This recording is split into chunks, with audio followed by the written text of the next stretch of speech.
Hobbes and the Modern Natural Law, Lecture 1B. I'm sorry that last lecture got cut off, so I'm going to pick up where we left off. So in the last lecture, I talked about sort of some of the uniqueness of Hobbes and his understanding of happiness is basically the continual pursuit of subjective pleasure and avoidance of subjective pain.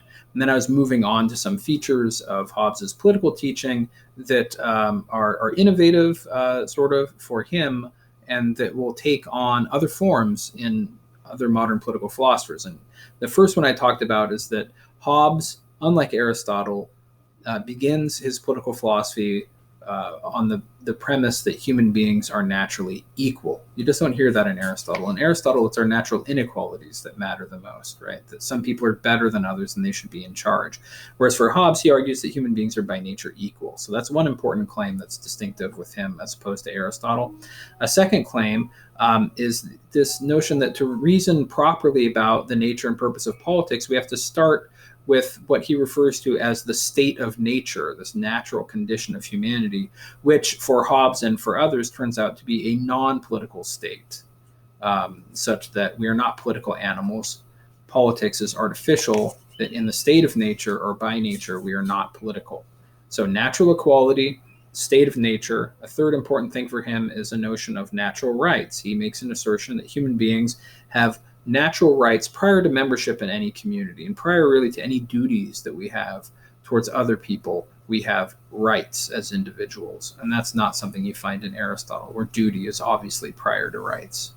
Then a final claim that he makes that's distinctive is the notion that legitimate governmental authority has to be based in sort of consent of the governed in the form of some kind of social compact or social agreement. I mean, that's not exactly what he says, but it's part of what he says. So you've got these four things: natural equality, state of nature, natural rights, and social contract. Those are all terms that should be kind of familiar to you, from their similar terms in the Declaration of Independence. But Hobbes is an important precursor to the way that the founders thought about these things. But so let's begin with the state of nature.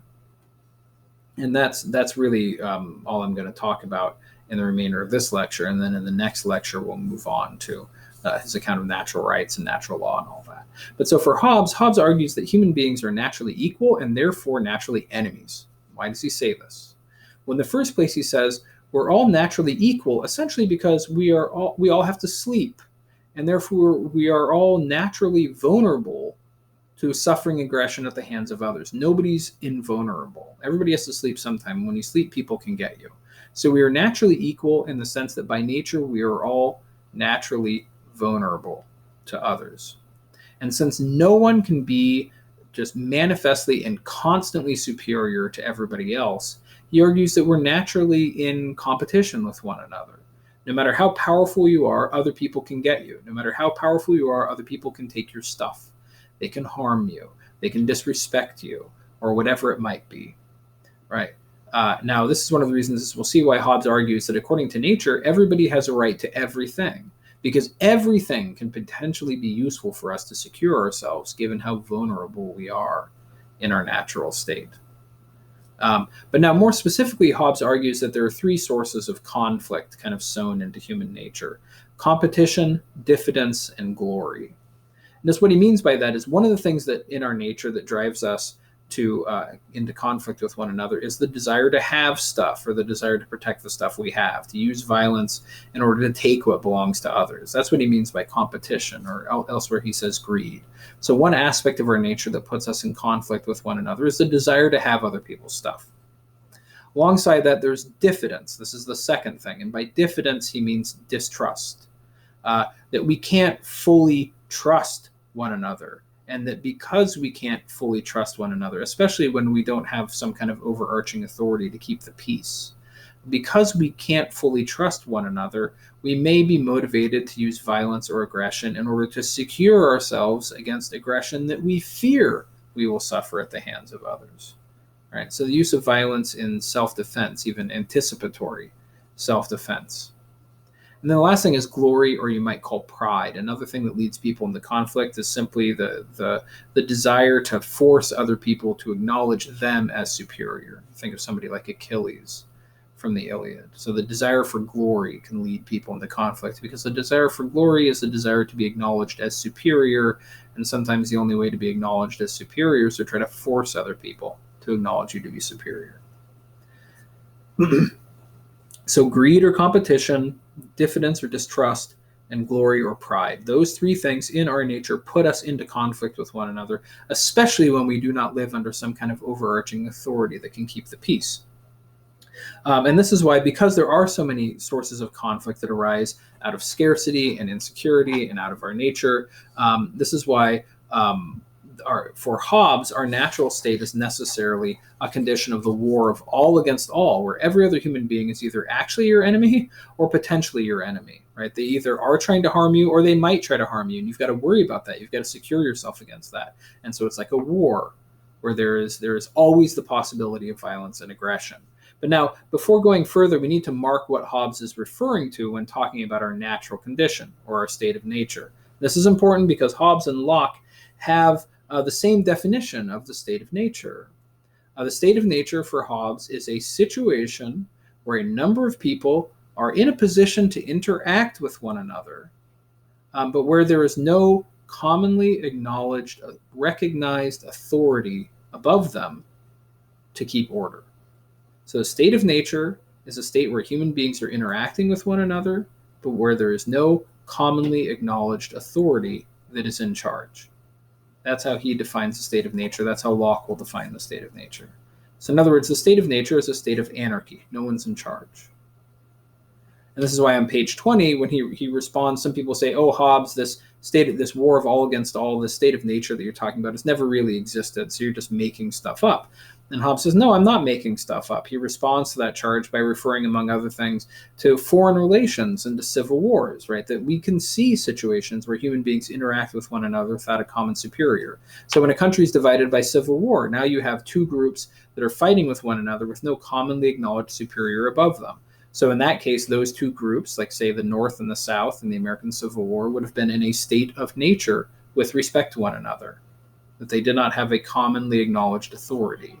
And in foreign relations to this day, right? I mean, the United States and Russia, for example, do not have any super government above them that tells them what to do.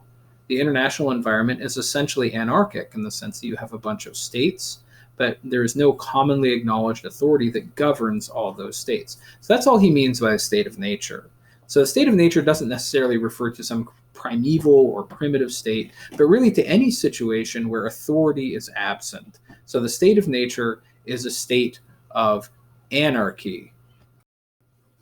So basically what Hobbes is saying is when government is taken away, all human beings are either actually or potentially at war with anyone else they might interact with.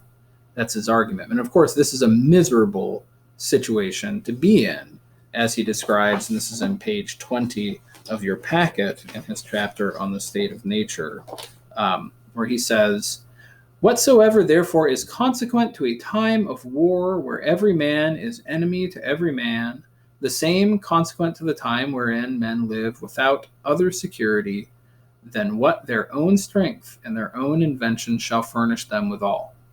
In such condition, there is no place for industry, because the fruit thereof is uncertain, and consequently no culture of the earth, no navigation, nor use of the commodities that may be imported by sea, no commodious building, no instruments of moving and removing such things as require much force, no knowledge of the face of the earth, no account of time, no arts, no letters, no society, and which is worst of all, continual fear and danger of violent death, and the life of man solitary, poor, nasty, brutish, and short. End quotation. That is our natural condition, according to Hobbes. As you know from the reading, our natural condition is so bad, in fact, that the natural law exists primarily in order to get us out of it. Now, as Hobbes goes on to say, in a situation where everybody is in such extreme danger and they're entitled to do anything they think necessary in order to preserve themselves, he says it follows in this condition, which is a warlike condition, there's no injustice, there's no right or wrong. You are entitled to do whatever you think is necessary to preserve yourself. And so there's no stable property, there's no stability, at all. It's an anarchic, disorderly, and dangerous condition. That's what we are by nature.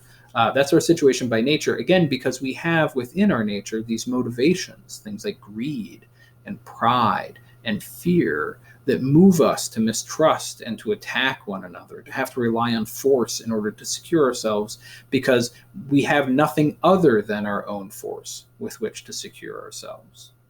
Right? So that's our natural condition. In the next lecture, lecture 2, we will discuss Hobbes's account of the right of nature and the laws of nature. So it's kind of his basic ethical theory, which is aimed at using reason to figure out how we can get out of our miserable natural condition and live good lives. So that's what we'll get to in the next lecture.